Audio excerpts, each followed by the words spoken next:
In this case study video, we would like to deep dive on Rise Academies, a GSF member that we absolutely love. They're proud to be close. I would like to welcome Paul, the co-founder and CEO of Rise Academies, and say a big thanks to you, Paul, in the name of the GSF team and our members to have you here. Thanks for that. Well, it's great to be talking to you. Paul, why don't you start with briefly introducing yourself and Rising Academies? Sure. So my name is Paul Skidmore. I'm the CEO and founder of Rising Academies. We're coming up to our 10th birthday, so we got going in 2014. We sort of grew out of, I guess, some experience that I'd had over the preceding years, working more on the side of governments in a number of different countries across Africa, where one of the things that really stood out to me in partnering with governments, working with government ministers, with senior civil service and other officials, was that for them, one of the key sort of development constraints, one of the key challenges that they were facing was just the challenge of talent and capacity. What young people were coming out of the education system sort of able to know and do fell short of what those countries needed, whether you're talking about officials for the government service, whether you're talking about entrepreneurs and business leaders, whether you're talking about public servants, teachers, healthcare professionals, and so on. And so I got interested in whether there was something that we could build sort of outside government, but in the right circumstances alongside government to do something about that. I wanted to do it in more challenging sort of places, the places that I've worked in closely and where the need felt great. But I also wanted to do it in a slightly commercial way. So we set Rising up as a for-profit but for-purpose company, and we might want to talk about that decision and some of the pros and cons of that approach later in the conversation. But that was an important aspect of what we were trying to do. So we were trying to be both socially impactful, but also commercially successful as a business. We started in Sierra Leone 10 years ago, ran straight into the first of what turned out to be two global health pandemics in the form of the Ebola epidemic. But finally, we were able to get our first school up and running in 2015. And I've been on a kind of journey of scale since then, both in terms of growing the private school network that we started then, but also adding some other ways of delivering quality education at scale, and also geographically scaling. So we started in one country, Sierra Leone, and we're now working primarily in 4 countries: Sierra Leone, Liberia, Ghana, where I'm based, and Rwanda. Awesome. Thanks for that, Paul. Now, I would like to start with the private schools model that you just described it. So going for the commercial space in the private sector, as you just described it, how do you see the problem solution fit of this model? And what I mean by this question is also trying to understand how to do you really understood the problem from different stakeholders' perspective, right? And how do you were able to achieve like a fit in this different problem angles, let's say? Yeah, I mean, I think there's a sort of lot to talk about in this area. I would say that from our point of view, the kind of key question or sort of problem statement was that there weren't enough sort of good schools, full stop. So it wasn't the case that there were tons of great private schools, there were tons of great government schools, there were tons of great, non-profit or faith schools. In the context that we were focusing on, there just weren't enough good schools, full stop. And so whether you're a parent able to afford a private school or whether you're a parent who's in the government system, your choices are not good. And so for us, the private school model was in part about offering a better choice, a better alternative in terms of the quality and the style and type of education than that which was available to parents at the time. And we were very clear and kind of always have been that this was not an option that was going to be available for everybody, that once you're charging any kind of fee, you're creating a barrier to access. But the thing that I felt very strongly then and still feel now is that the parents that we're able to serve in that model, who are typically market traders, lower paid public service professionals, things like teachers, police officers. These are not well-off people in any kind of absolute sense of the word.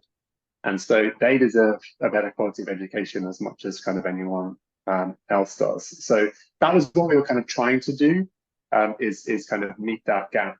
The other thing that has turned out to be incredibly important about this model, although I would say it's only become sort of clear in the last few years how important, is that those schools have ended up having a really outsized importance for us as, if you like, labs.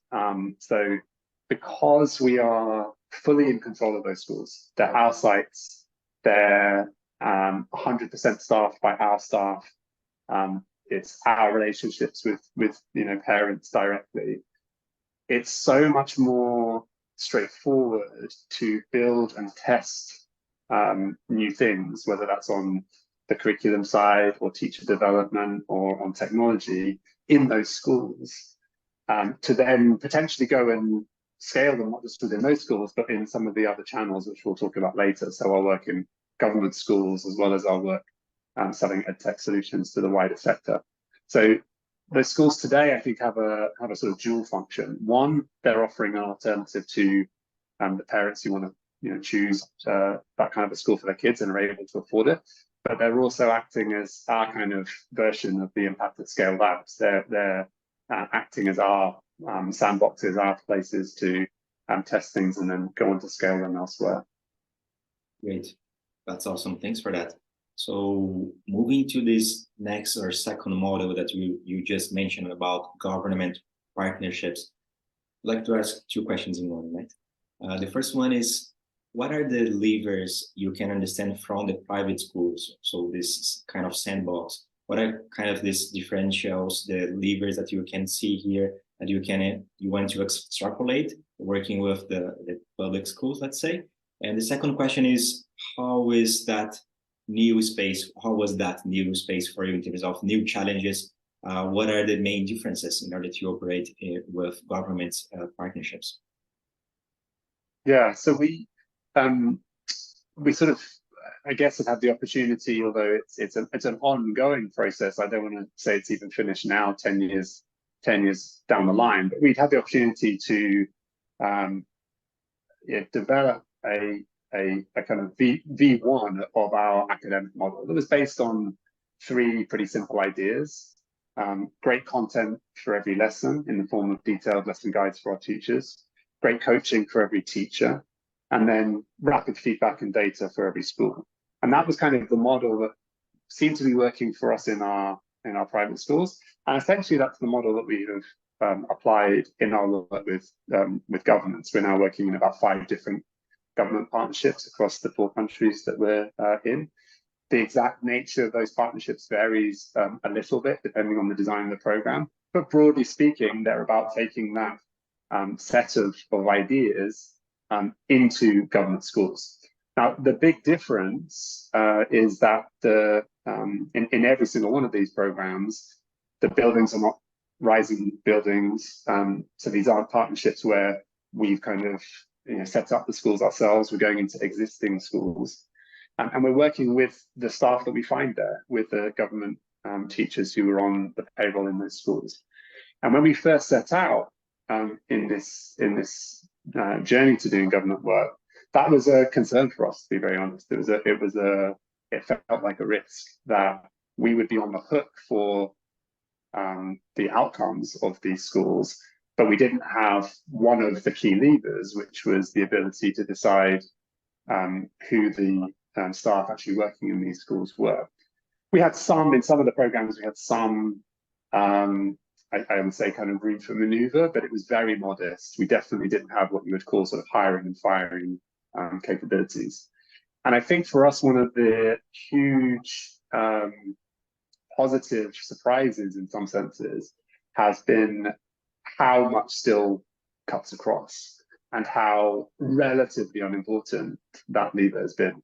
I wouldn't want to overemphasize that. Like, I think in an ideal world, we would still have more more ability to kind of promote the highest performing teachers, more ability to move on the ones which are just not cutting it. But what we found, I think, is that if you like, intrinsic motivation of teachers is a hugely untapped resource. And so just being much more hands-on, much more present, much more visible in schools, providing both an additional level of support in the form of these teacher guides, but also an additional level of challenge and critique around what's needed and the standards and the expectations, has been able to deliver significant significant results, and that's come through in evaluations and so on that we've done over the years. So that's really the key difference, but it's less of a difference maybe than we thought. Again, I don't want to overstate it. Like particularly when it comes to some of our most rural communities, particularly in parts of Liberia and in northern Ghana, we're serving pretty remote communities where nearly all of the students that we're serving are below the $2.15 a day global poverty line, where teachers often have to travel significant distances to get to school and so on. You do encounter the issues around teacher attendance, student attendance, that would be easier for us to address in our sort of private school setting, in terms of just the sort of, if you like, more kind of hard power, or the sort of sticks and carrots that come from them being your own staff. But as I say, it's still been possible to deliver quite a lot even without that, and that's been a really positive thing. That is a super interesting thing to hear. And thanks for the insight also about the teacher opportunity, right? About from the intrinsic motivation, not seeing teachers as problems in terms of program implementation, but seeing as a lever of an opportunity to leverage. So thanks for that. And before moving to the third model I would like to explore with you, I want to quickly deep dive in this topic that you mentioned about data. So this is a key lever for you in terms of the private school implementation. You found some problems in the, or some challenges, let's say, in the implementation with government, but I think that you mentioned that it still is a key lever for you in terms of generating value. Can you describe a little bit for us, how do you gather data from the field, and how do you foster a culture and processes internally in order to be really responsive for that? Yeah. I mean, I think, as I said, and I want to keep emphasizing this, like I think this is still a work in progress for us. Like we're still really actively thinking about these questions sort of each year. I feel like our approach to some of these things evolves, and it evolves in part because we gain new experiences and we see it working in different ways. One of the really exciting things for us as we work in more of these government partnerships in different countries is it allows us to sort of test different ways of approaching this. So I can kind of describe where I think we are sort of today, and where I think we're sort of going. But if you came back and asked me this in a year's time or 2 years' time, I might have a different answer. So I think that, like, at its most fundamental level, we're in the business of delivering improvements in learning. And it's important to say that, because that's not the only benefit of education. And there are other organizations out there whose focus will be different. For example, right now we're in a government partnership which has a huge focus on just getting out of school kids into school. And because that's not really our specialism or our focus, we've actually partnered with a local organization in northern Ghana to deliver that aspect of the program, whilst we focus more on what's then happening in the schools themselves once they get there. So, but for us, it's about kind of learning. And so, yeah, at some fundamental level, the key data thing to fix is, how do you get visibility on where the kids are learning? And that sounds kind of easy, but it's actually tremendously hard, especially in very low resource settings. And I would say we're on probably iteration 5 or 6 of our answer to that question, even today. We've been through many of the sort of well-known external tools that are out there for measuring learning, things like the early grade reading assessment, EGRA, we've also had to experiment a lot with different ways of just implementing that, like who are the kinds of staff that you need to kind of actually just administer those kinds of assessments. And each time what we found is that there are just challenges. There are challenges in terms of the cost of gathering that data, the speed at which you gather that data, the reliability of that data, the ability to do that at the kind of scale that we now need to do it. And so where we've got to over time is trying to work out what is the, I would say, simplest approach that still gives us a level of granularity on whether kids are learning, whether standards in the schools are good enough. And without going massively into the weeds, that is something that looks a little bit more like the sort of volunteer-led assessments that have been hugely influential in India and now Africa through organizations like the PAL Network and Uwezu and ASA in India and so on, but with a slightly more detail and slightly more granularity to allow us to make essentially judgments about whether kids are at and meeting grade level expectations or not at kind of multiple grades. But that's still, like, you know, as I say, a key focus for us is just getting to a point where that data can be collected really efficiently, really cost effectively, and at very, very large scale. The second big part of it then is if that's the sort of, you know, destination, if what you're expecting is that those learning improvements are going to be realized through the implementation of different aspects of your program, how do you get good visibility on whether those activities that you're expecting to see in schools are actually happening? How do you get visibility on whether the curriculum that you have designed is actually being used properly? Is it too hard? Is it too easy? Is it too fast? Is it too slow? The teachers get it? Are the details of the guides sufficient for them to follow and deliver lessons with fidelity? Are they not detailed enough? Those sorts of questions are going to be absolutely key. Then things like, you know, what are the kind of classroom practices that teachers are using? Obviously, a very, very important focus for us is issues around child safety. So what do we see about the way that teachers and school administrators are maintaining discipline in schools, maintaining a sort of positive classroom environment for learning? Are they reaching for the right kinds of strategies as opposed to what we would consider the wrong ones in terms of things like corporal punishment or worse? And so sort of tracking that and seeing what teachers are actually doing and what the areas are that they need to improve is a kind of key area for us. Understanding just the sort of basics around the school and whether the preconditions are in place for the school to, you know, for learning to be happening. So again, health and safety, are there any issues in the school that are creating dangers for kids? Are the kind of records that are being kept at the school good enough and high quality enough? Are things like teacher attendance being monitored closely? Now, some of that you can try and get through, as it were, remote data collection tools from a distance, but some of it you have to go and see.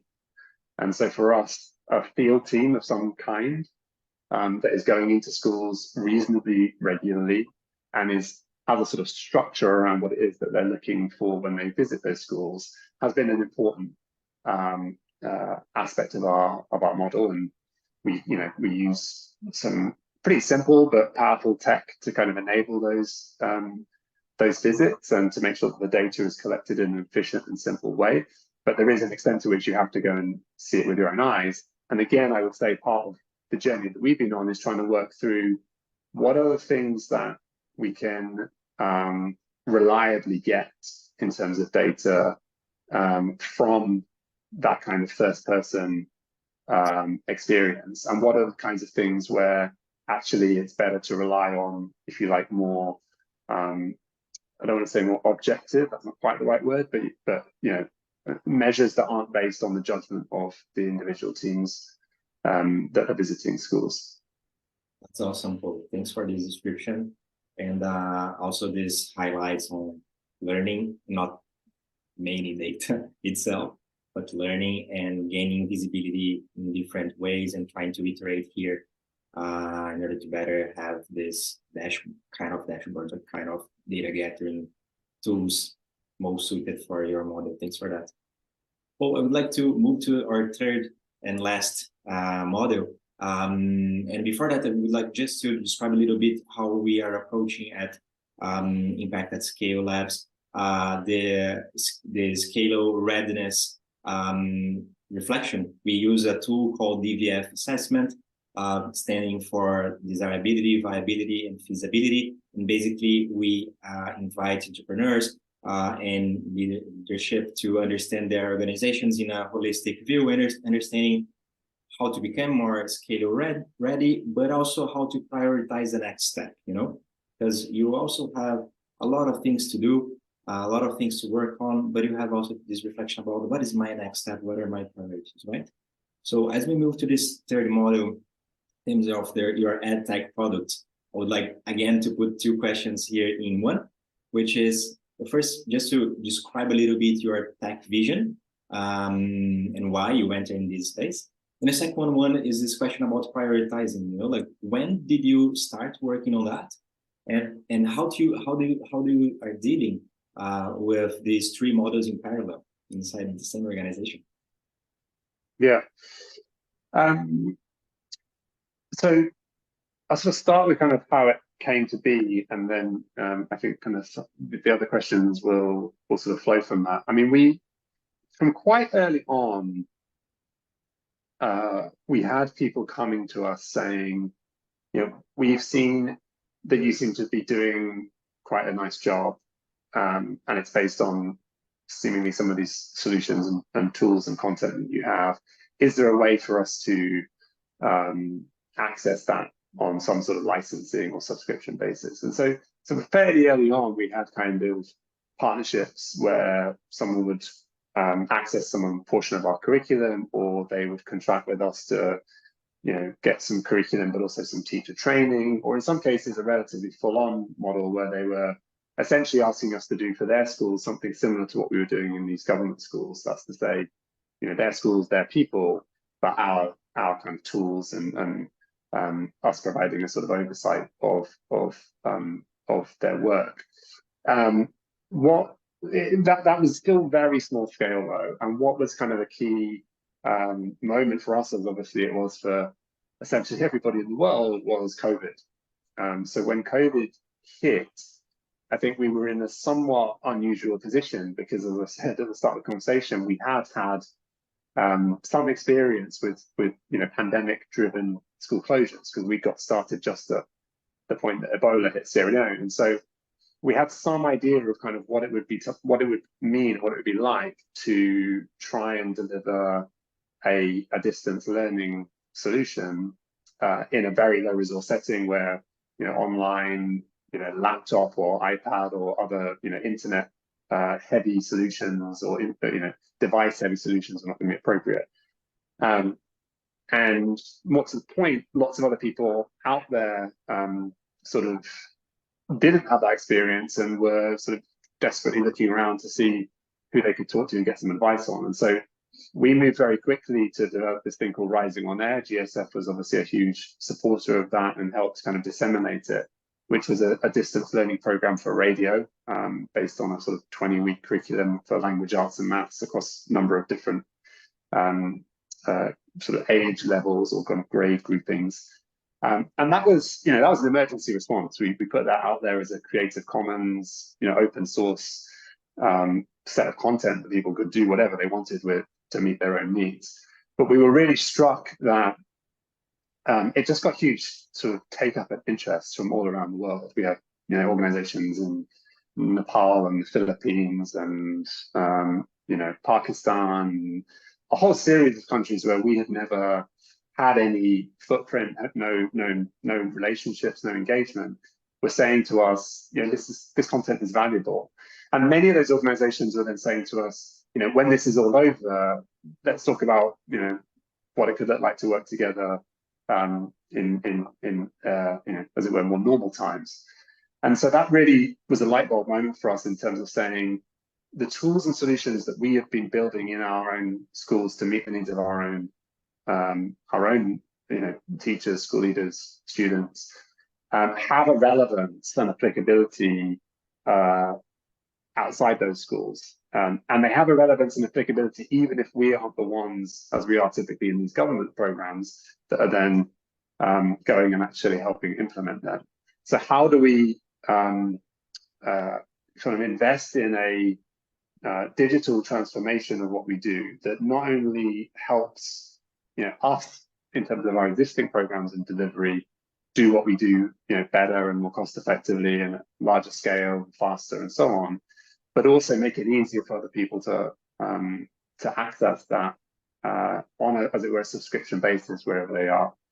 And so that's kind of the journey that we're on. I would say it's still early days, but what we're excited about is that we have a couple of pilot programs now up and running, working with around 70 schools in the non-state sector across a number of different geographies to kind of get those get those tools into those schools, understand which of the tools that we find powerful and useful are going to be most powerful and useful for those kinds of schools, understand what kinds of support that they need in terms of kind of how-to guides, in terms of sort of ongoing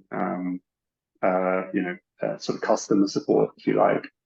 And we'll sort of see where it goes from there. But we're very excited about the opportunity, not least because as GSF is probably more eloquent in saying than anyone else. Like, you cannot say that you're in the business of improving education systems and ignore the non-state sector.